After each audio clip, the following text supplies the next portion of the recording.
Hello everyone, welcome back to my channel. तर Prague महालला भेट दिल्यानंतर आम्ही भुजच्या रॉयल छतरडी पाहण्यासाठी येतो. छतरडी या शब्दाचा अर्थ आहे छत्री किंवा आच्छादन असा होतो आणि ही स्मारके कच्छच्या राजपूत योद्ध्यांच्या जीवनाला समर्पित आहेत. भुजमधील छतरड्यांचे बांधकाम 18व्या शतकात लखपतजी यांनी सुरू केले होते. या स्मारकांमध्ये राजपुताना आणि मुघल अशा दोन्ही वास्तुशैलीचा अद्वितीय संगम आपल्याला दिसून येतो. ती रेड स्टँडस्टोन बारीक नक्षीकाम करून बनवलेली आहे. बाहेरील भिंतींवर देवदेवतांच्या मूर्ती, स्थानिक वेशभूषेत जोडपे आणि शिकारीची दृश्ये चितारलेली आहेत.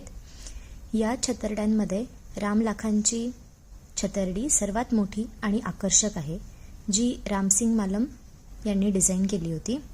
या छतरडीच्या दगडावर केलेल्या चित्रांतून असे सूचित होते की त्यांच्या अंत्यसंस्कारावेळी त्यांच्या 15 पत्नींनी स्वतःला समर्पित केले होते.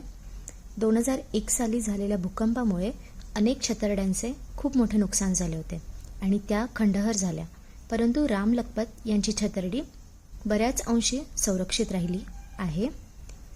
रॉयल छतरडी आठवड्यातील 7ही दिवस सकाळी 9 ते संध्याकाळी 6 वाजेपर्यंत खुली असते आणि प्रवेश पूर्णपणे विनामूल्य असतो.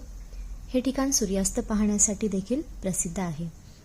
मी काही सीन्स इथे स्क्रीनशॉट तुम्हाला अटॅच करते. हम दिल दे चुके सनम मधली काही दृश्ये इथे चित्रित झालेली होती. हे एक खूप शांत आणि सुंदर ठिकाण आहे, जिथे संध्याकाळच्या वेळी पर्यटक आणि स्थानिक लोक फिरत असतात आणि आम्हालासुद्धा काही पर्यटक भेटले. आम्ही त्यांच्याशी गप्पासुद्धा मारल्या आणि काही फोटोज क्लिक केले. That's it for today.